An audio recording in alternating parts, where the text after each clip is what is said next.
پاکستان کی عدالتی تاریخ ایسے فیصلوں سے بھری پڑی ہے جس میں انصاف نہیں ہے، باقی سب کچھ ہوگا۔ اس سے زیادہ افسوسناک صورتحال ہو نہیں سکتی کسی ملک کا نظام تباہ کرنے کے لیے۔ لیکن آج جج صاحب نے جو فیصلہ کیا، انہوں نے بھٹو کے قتل کو کہا جاتا ہے جوڈیشل مرڈر، تو میرے خیال میں یہ پی ٹی آئی سے بلے کا نشان واپس لینا، وہ سپریم کورٹ نے جوڈیشل مرڈر کیا تھا، اور آج جج ابو الاسناد صاحب جو ہیں انہوں نے 10 سال کی سزا دے کر عمران خان کو اور شاہ محمود قریشی کو دوبارہ ایک جوڈیشل مرڈر کیا۔ انصاف نہیں کیا اس معاملے کے اندر۔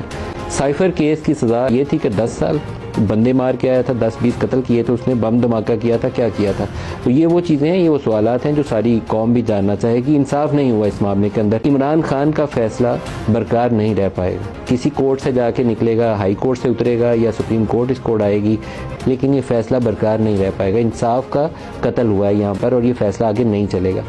پاکستان تحریک انصاف کو میدان کے اندر، اسٹریٹ کے اندر اس کے پاس پاپولر سپورٹ موجود ہے، اور باقی تمام سیاسی جماعتوں سے اس کو زیادہ سپورٹ حاصل ہے۔ جو یہ کہے کہ اس کی جماعت پی ٹی آئی سے، ووٹر سے زیادہ قابل قبول ہے لوگوں کو، وہ جھوٹ کہہ رہا ہے۔ لوگوں میں پولرائزیشن موجود ہے۔ جو کیمرے کے اوپر ریئیکشن ملتا ہے، میں نے وہ ساری ریئیکشن ٹی وی پہ نہیں چلائے کیونکہ بعض ایسی چیزیں تھیں کہ ہمارے اداروں کے اوپر انگلیاں اٹھتی تھی، مجھے ان چیزوں کو ایڈٹ کرنا پڑا۔